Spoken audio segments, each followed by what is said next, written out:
폭설이 휘몰아치는 언덕길. 한 청년이 필사적으로 무언가를 향해 달려갑니다. 찢어진 검은 정장, 진흙으로 얼룩진 얼굴. 그의 앞에서 무거운 리어카가 빙판 위를 미끄러지며 언덕 아래로 굴러내려가고 있었습니다. 아래쪽 횡단보도에는 사람들이 지나다니고 있었죠. 청년은 망설임 없이 몸을 날렸습니다. 쿵! 둔탁한 소리와 함께 청년의 몸이 리어카를 막아섰습니다. 바지가 찢어지고 무릎에서 피가 흘렀지만 큰 사고는 막았습니다. 뒤에서 넘어져 있던 할머니가 황급히 달려왔습니다. 젊은이 괜찮아요? 하지만 청년은 자신의 망가진 정장을 내려다보며 절망했습니다. 오늘은 인생의 마지막 기회일지도 모르는 면접 날이었으니까요. 이 청년의 하루가 어떻게 흘러갈지 궁금하시다면 잠시만 구독 버튼을 눌러주세요. 평범한 사람들의 특별한 순간을 매일 전해드립니다. 그럼 시간을 조금 되돌려 볼까요? 오늘 아침으로 말이죠. 새벽 5시, 관악구의 한 반지하 방에서 누군가 떨리는 신음소리를 냈습니다. 춥다. 27살 김도연은 이불 속에서도 온몸이 얼어붙는 것을 느꼈습니다. 보일러가 고장난 지 한 달째였고 월세마저 2달이나 밀려 있어서 수리는 꿈도 꿀 수 없었죠. 오늘이구나.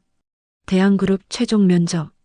3년간 수십 곳에 지원했지만 최종까지 간 건 이번이 처음이었습니다. 창문 밖을 보는 순간 숨이 막혔습니다. 온 세상이 하얗게 변해 있었거든요. 눈은 여전히 펑펑 내리고 있었고 골목길은 이미 발목까지 쌓여 있었습니다. 도연은 옷장에서 비닐에 쌓인 정장을 꺼냈습니다. 3년 전 대학 졸업식 때 어머니가 사주신 유일한 정장이었습니다. 아버지는 도연이 어릴 때 세상을 떠났습니다. 어머니도 2년 전 오랜 투병 끝에 돌아가셨죠. 병원비와 장례비로 남은 건 빚뿐이었습니다. 버스 정류장으로 향했지만 사람들만 가득했습니다. 한 아주머니가 옆 사람에게 말했습니다. 버스가 다 멈췄대요. 도로가 막혔다고. 도연의 얼굴이 창백해졌습니다. 휴대폰을 확인했습니다. 6시 10분. 면접은 9시였습니다. 아니야. 이런 걸로 포기할 순 없어. 도연은 결심했습니다.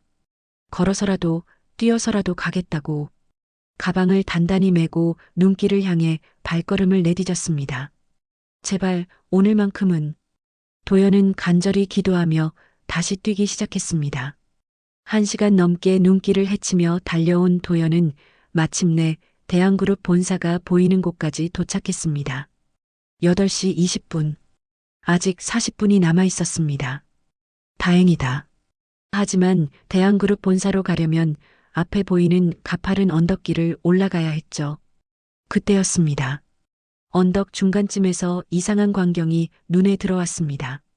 70대 넘어 보이는 할머니가 폐지로 가득 찬 리어카를 끌고 언덕을 오르려 애쓰고 있었죠. 으이고 으이고. 할머니의 낮은 신음소리가 들렸습니다. 도연은 잠시 망설였습니다. 시간이 촉박했고 자신도 지친 상태였으니까요. 막 다가가려는 순간이었습니다.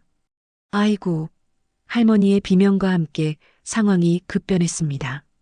할머니가 넘어지고 리어카가 중력을 이기지 못하고 뒤로 밀려 내려가기 시작했죠.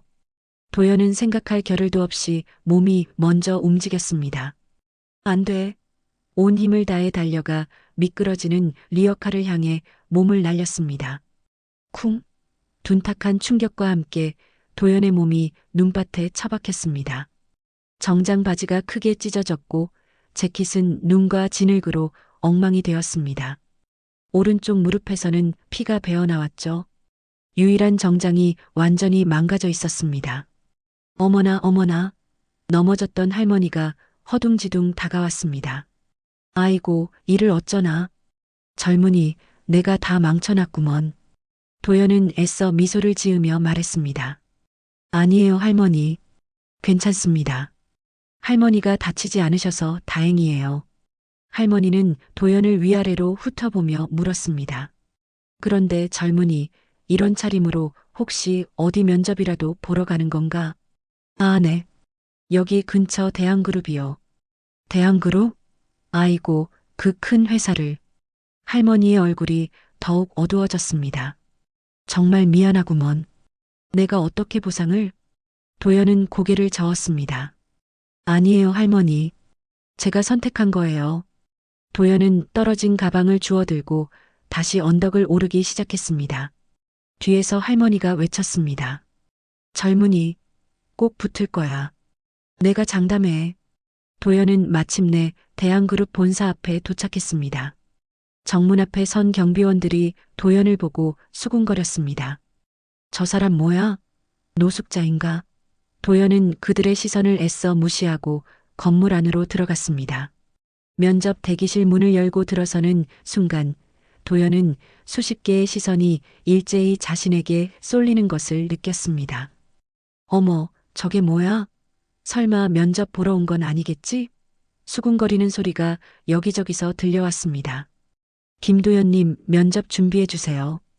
도연이 일어서자 대기실이 다시 한번 술렁였습니다. 면접실 문을 열고 들어서자 5명의 면접관이 앉아 있었습니다. 그들의 표정이 일순간 굳어지는 것이 보였습니다. 김도연 씨, 인사팀장이 차가운 목소리로 물었습니다. 지금 그 차림이 뭡니까? 설명해 보세요. 도연은 담담하게 대답했습니다. 폭설에 미끄러진 할머니의 리어카가 언덕 아래로 굴러내려가는 것을 막다가 이렇게 되었습니다. 아, 정말 기가 막히네요. 인사팀장이 코웃음을 쳤습니다. 그래서요? 할머니를 도와줬으니 이해해 달라는 건가요? 맞습니다. 제가 시간 관리를 제대로 하지 못했고 우선순위를 잘못 판단했습니다. 변명의 여지가 없습니다.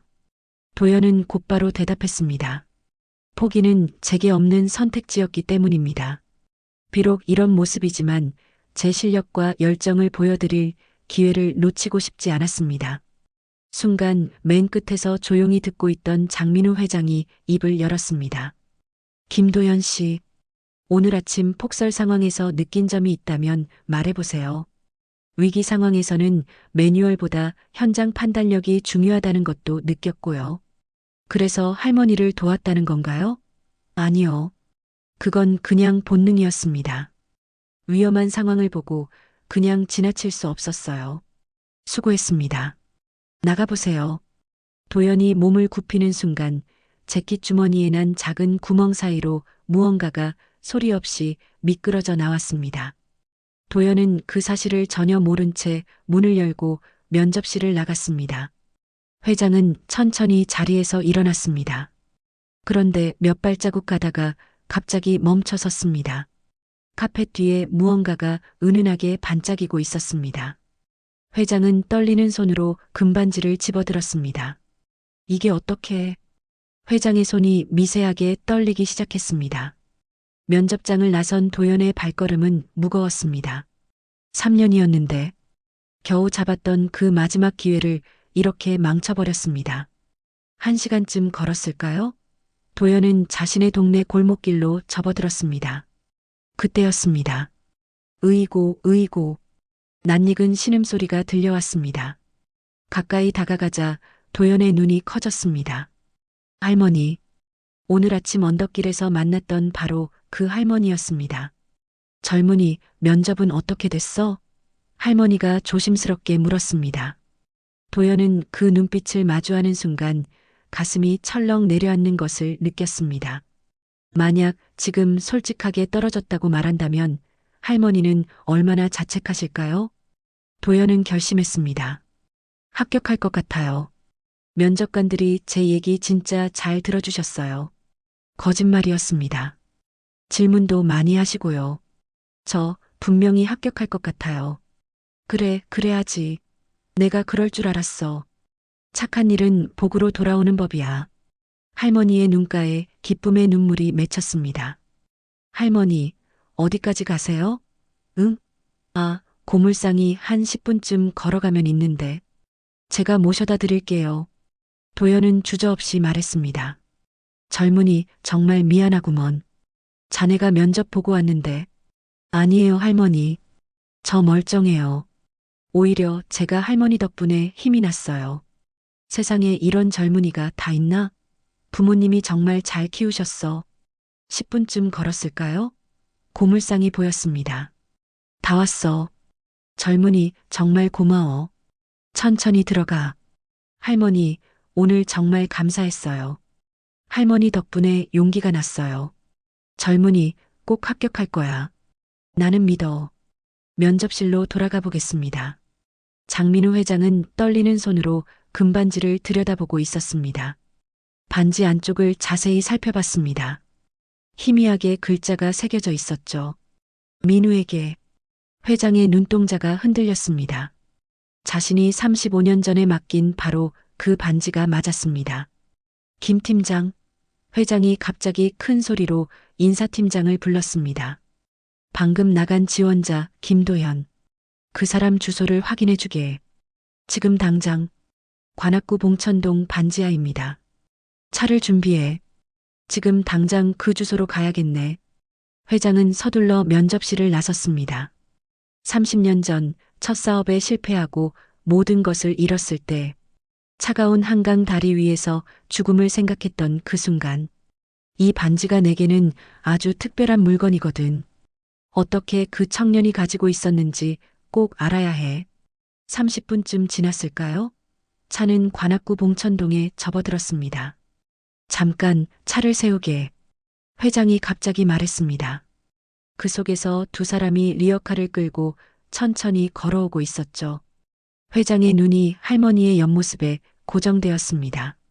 낡은 겨울 점퍼, 털모자, 허리를 굽힌 채 리어카를 미는 모습? 설마.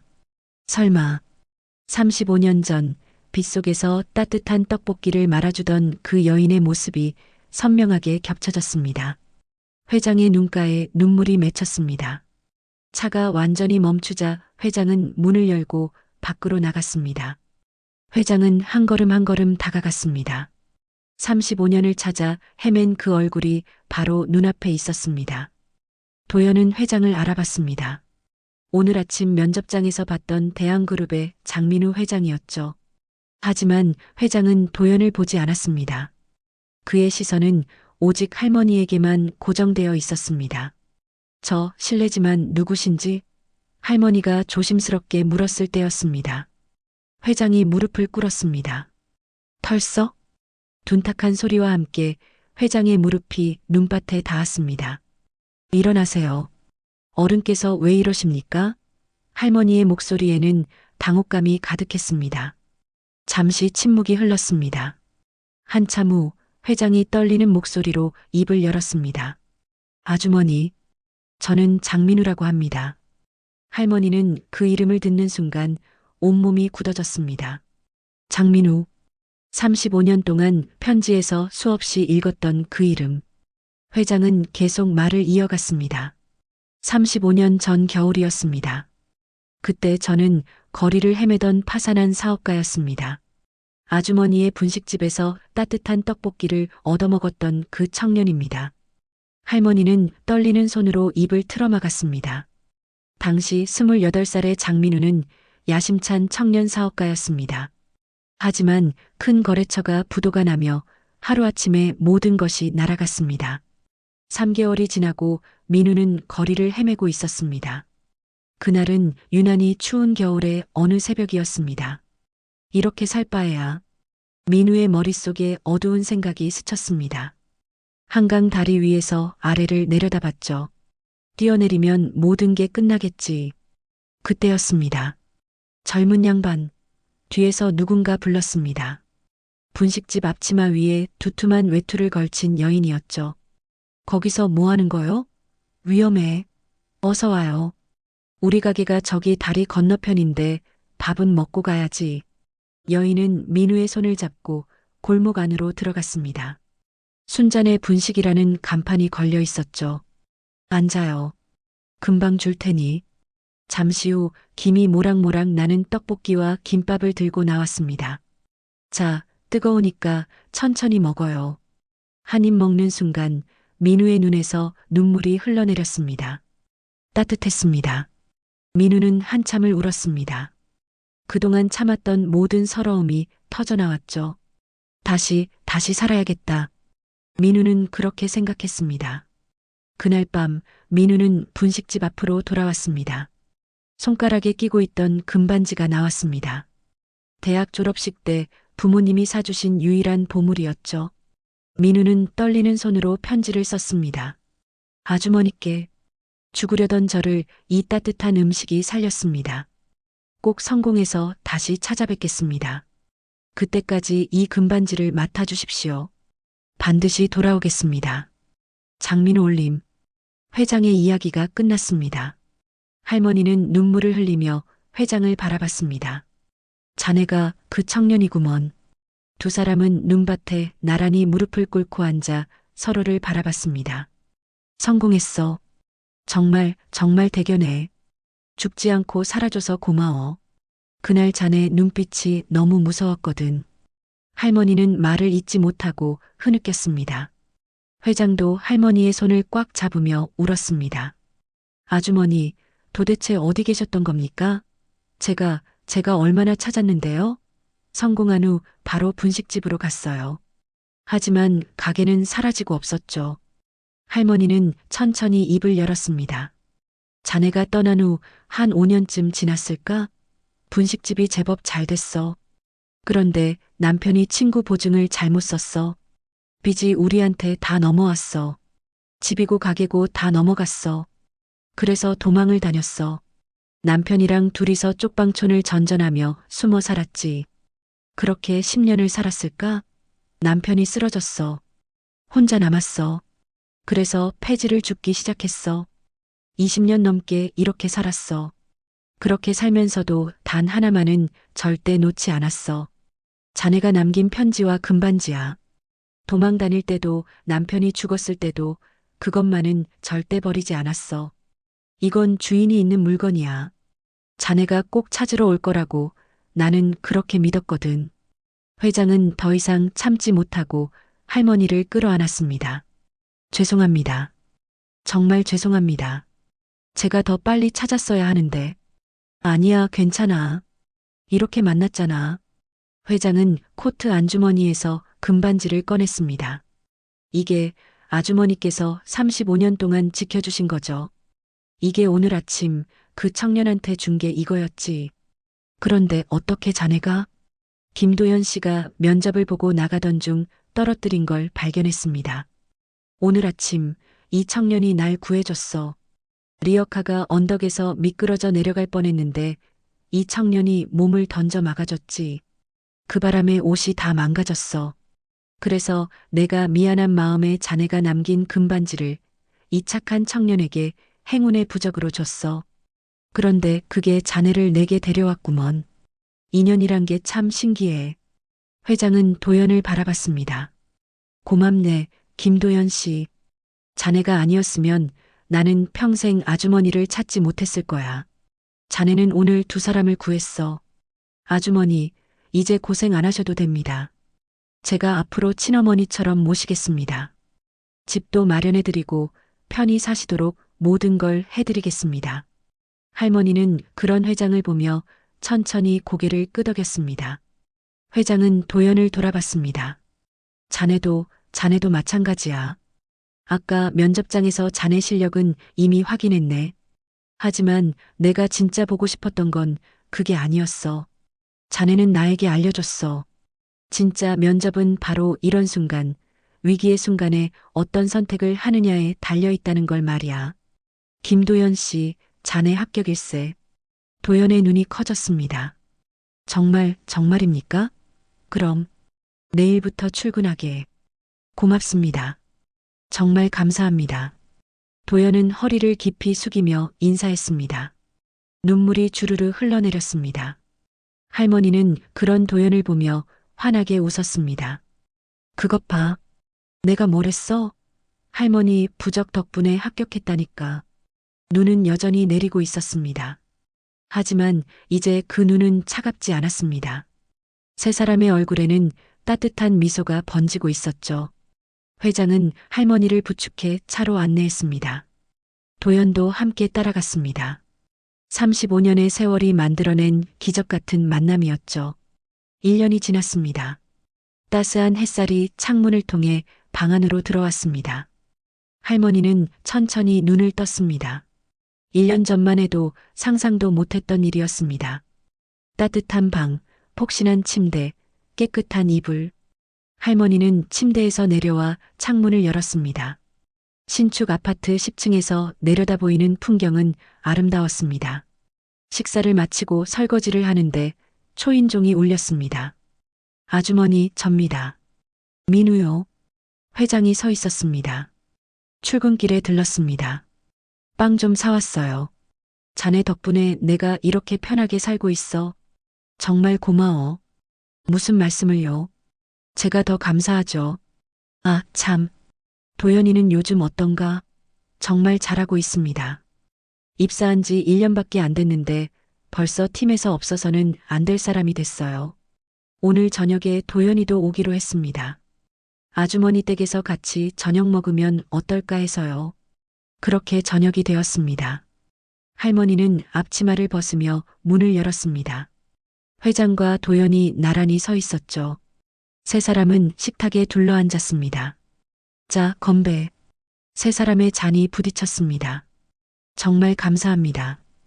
1년 전 그날이 없었다면 저는 지금 어떻게 살고 있을까요? 나도 그래. 그날이 아니었다면 나는 평생 아주머니를 찾지 못했을 거야. 할머니는 두 사람을 번갈아 보며 미소 지었습니다. 우리 셋 다 행운아야. 서로가 서로를 살렸으니까. 창밖을 보던 할머니가 소리쳤습니다. 어머, 눈이 온다. 올겨울 첫눈이네. 첫눈이면 소원을 빌어야지.